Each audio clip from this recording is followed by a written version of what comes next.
Hello and welcome. I am David White of the Path Investigators, and today I am bringing some knowledge and history that you might want to know about a poor asylum built in Rockville in 1830. What's interesting is it consists of 3 buildings, 2 pole barns, and a jailhouse.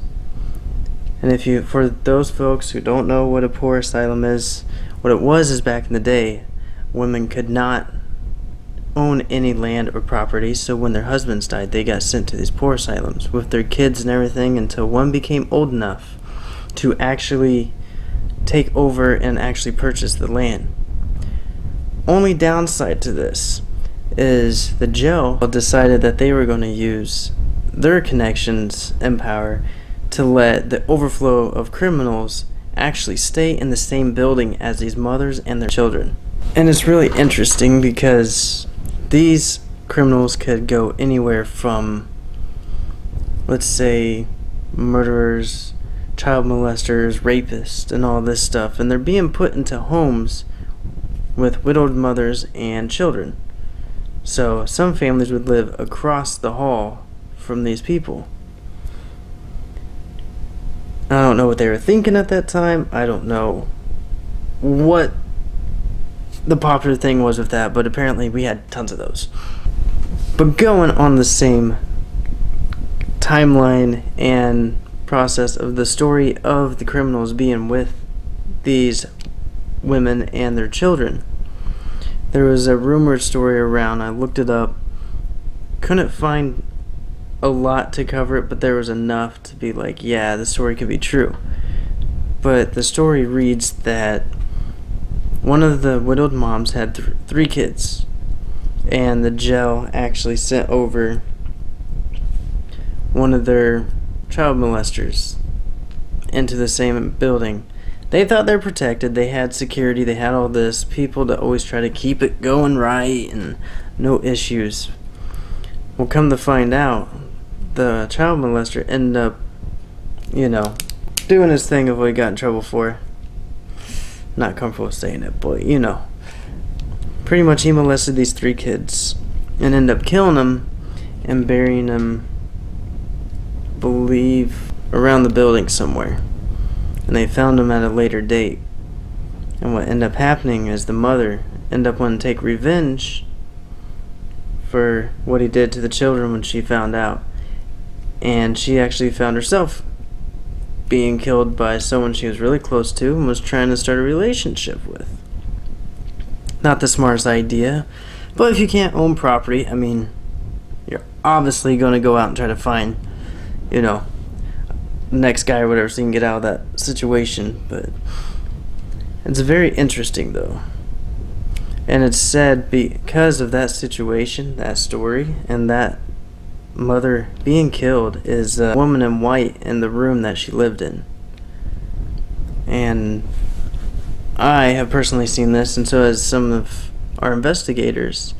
And you would hear her walking around or sobbing or something on the 2nd floor of this asylum. And each time we're about ready to leave, she's looking out the window at us. Which, come to think about it, is still kind of creepy, but cool at the same time, because when you do these investigations and you get into all the detail, the history, folklore, what's rumor, what's true, what's false. And later down the road, after all this happened, they end up turning this old asylum into a nursing home, which, that's lovely. Hey, people died here and had events like this every day. Let's put old people, and they're just about to die anyway, but that's just me. But it's just, I don't know. They're just like, they're gonna die anyways. Let them join the ghost. I don't know. And when they did have it in a nursing home, they ended up tearing it down in 2009 because apparently they couldn't pay the taxes. But there's a lot of multiple reasons that they should have been shut down when it was an asylum. And when I meant like the multiple reasons is because they're also being mistreated. It is said that the nurses and everything that was supposed to be taking care of the old folks in the nursing home was not doing their job completely right. And it's funny that that was happening, because that even ties back into how, history can repeat itself. Because when the asylum actually had mental patients, they had the same issues. They were mistreated for being, fixed, or, them scientists running all these experiments on them to try to figure out how to fix them. I'm talking shock therapy, lobotomy, you name it. There's one that's like a chair that's on like a wheel thing that just keeps spinning and spinning. Apparently it's supposed to fix your brain and put it back at where it's supposed to be. And I just think it's interesting. And it goes a lot with residual energy. It's always, energy that repeats itself. And all I can think of is the couple times, the few times we went and investigated this place, it was like a hot spot every time. I remember going there one time, and like I mentioned, the lady in white earlier, how we saw it. Yeah. Well, one of the times we were there investigating, we would keep hearing footsteps upstairs in a specific room. Well, what we did is, as a group, we went up there to see what it was, make sure no one was in there to contaminate audio or anything. And we went up there. Well, as soon as we went up there, started stopping when we were walking down the hallway. We're like, okay, we shined our flashlight in there. Nothing. Just an empty, deserted room. And before we know it, we start hearing running downstairs. And we're like, what the hell? So we went downstairs. We sent 2 of our members downstairs to go see if they can see what is making all the running and walking noises down there, the footsteps. And they get down there and they walk us. They said there's no one down there. And then before you know it, you hear the footsteps all the way on the other side of the asylum walking down the hallway. Which, that's kind of common. You hear people walking around and all that stuff. And it just makes you wonder, if it's one of the old widowed mothers or the old patients that had mental issues, and maybe they're just walking around. Or that's what I thought, at least, until we went downstairs to the first floor to the receptionist area, and we were using our ghost box. It was our second time on investigation using it. And what ended up happening is we asked, hey, is there anyone here that wants to talk?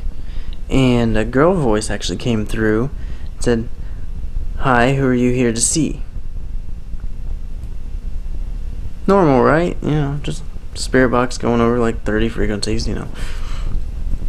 Just kidding. We were shocked, but all I could think to say was, I don't remember, but I know he's on the 2nd floor. And she said, okay, what's your name? So I said, name's David. And before I know it, the lady's voice comes back through the spirit box saying, okay, you're good to go see him. Pretty clear stuff when we were there. And we end up going upstairs like we're going to go see this patient. And we're walking down the hallway, and all we hear is another female voice come through. It says, stay out of room 274. We're like, okay, what's so big about 274? So we went in there, and we started asking questions about the room, the patients, who's there. And I distinctly remember a voice coming through that was the same female in the hallway saying, the darkness is coming, you need to run and hide. Yeah, because that's what everybody wants to hear in a dark abandoned asylum. But we said, why? And all we kept getting was, the darkness is coming, darkness is coming. And we said, what do you mean the darkness? We were like, how many of you are here that scared,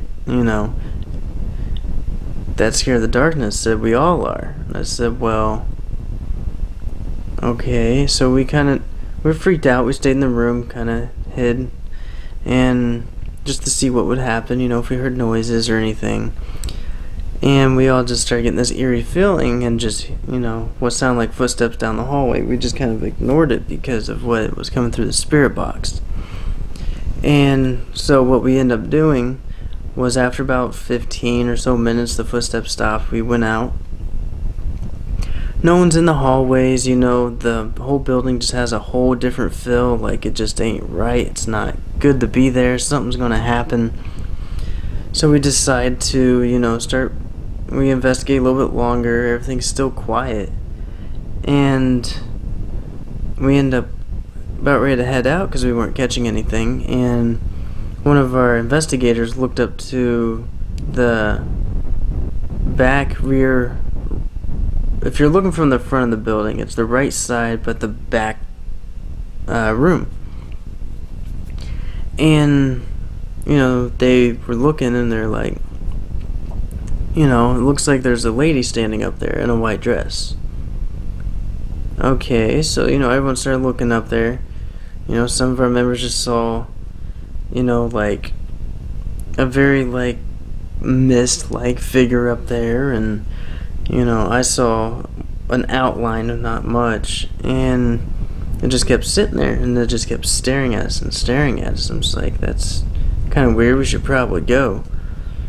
And I remember, because it's a circle drive that goes around the building, so we were pulling back around to the front, saying this is the front, and we started heading out and everything, and one of our investigators said she followed us through each of the windows as we were going around. Yeah, because, that's something you want to hear. Whatever. And, that was that for that night. Well, what ended up happening is we end up going out about a month or so later, and we're like, we have some new people, so, we had a special guest. My brother came in, and he investigated with us, and, because he's the, he pretty much, he doesn't run from anything, and, stands up to everything, so he wanted to go and see how it was, and we get there, and, we start this time by going through the back of the building to the reception area, and the same girl voice came through and said, "Welcome back, David." Okay, so the spirit remembers that we were there before. That was fascinating, kind of creepy, but fascinating. And she said, "Be careful." And we asked, why do we gotta be careful? I says, "There's something here that wants to hurt us." And, as an investigator, we're waiting for a response, and all we hear is, "Yes." And I said, "How many of you here wants to hurt us?" It said, "One." Okay, so we asked, "Is he human?" We got the response, "No." And so we asked, "Well, then what is it?"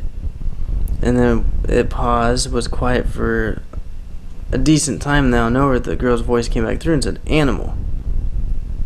And I said, "Like a live animal?" And it said, "No." And I was like, okay, it's kind of weird. So we stayed in the reception area for a little bit, and we're just waiting for it to pass and everything, and as soon as everybody started getting over the heebie-jeebies from what we caught, the heebie-jeebies, and so we ended up splitting up into groups when we got to the first and second floor to go down the opposite sides of the building, and we're going, and we're on the second floor at this time, actually, and we're heading back towards room 274, another investigator and myself, and at the other end was an investigator and my brother. So we're starting to walk towards down there to go to room 274, and out of nowhere we just hear sprinting coming up behind us. First response I had was, "Oh no, here comes the thing that the receptionist was telling us about running up on me." But no, it was my brother. He was coming up. I said, "Well, dude, what's up?" I was like, "What's wrong?" I said, "I've never seen you run from anything." And he's just like, "There's a big old mass in front of me, a big black mass that was super built, and it was just passed in front of us between two doors." And I was like, "Oh." It's like, "Dang." I said, "Did you catch it?" He said, "No, at the time I turned my camera to the side and I saw it out of my peripheral."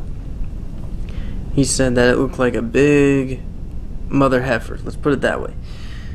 And he said, this scared the crap out of me. And he's like, "That's why I ran back over here." I'm like, "Well, dang." So my brother, who doesn't run from anything or anyone, just ran from this thing, and I'm just like, that's not good, because, you know, usually you don't run from anything. So we started asking questions, and we're like, how many of you are here in the building? Because we were getting like 3-4 voices coming through, and it said 1. Just 1. So yeah, I kind of wondered there for a little bit. I'm like, is this an evil or demonic entity that's portraying all these people? And, you know, I started thinking about it a little bit more and more, and I'm like, well, last time we were here, it said the darkness was coming. So now in my head, it's like, we got this big, mean, nasty spirit that likes to come up from the basement. For some reason, he's down there. And scares all the other spirits off. And at the time, I was thinking that's probably what ran into my brother.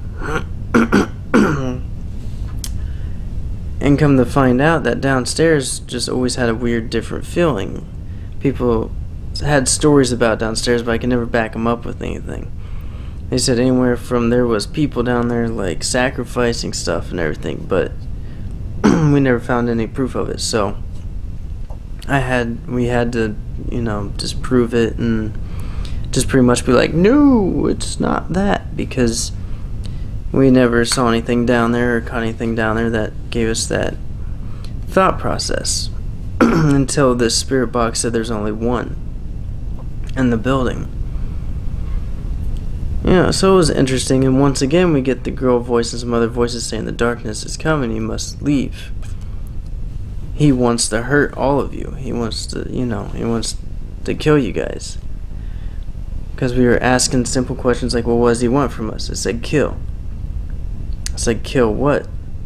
And it was silent. Well, when you have a small group and there's something you can't see, they're telling you that something even bigger that scares them, it wants to kill. Everyone ends up, you know, wanting to get out of there. And I'm not gonna lie, that's what we did. It was maybe our 3rd or 4th investigation. It wasn't even like when we were super brave about all of it, so we ran out of there, and, you know, we started heading home again, and once again we're starting to drive around, and, you know, my brother's like, what's with the white woman upstairs? I'm like, what do you mean?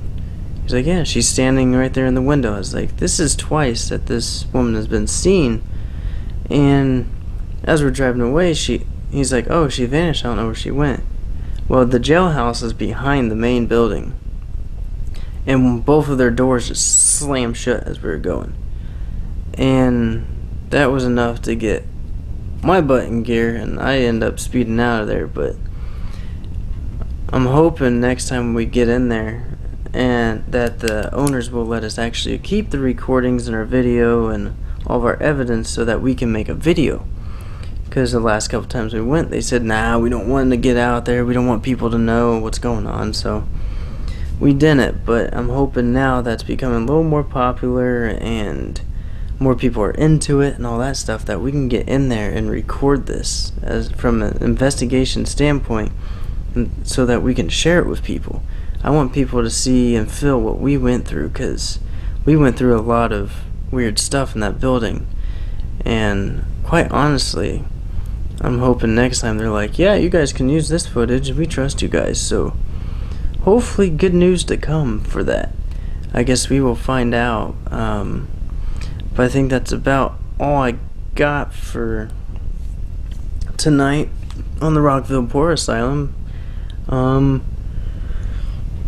as I always say, I mean, if you have questions or curiosities or anything, feel free to ask. And that wrap up this video pretty much. So guys, I'm gonna say, David, peace out, and see y'all later.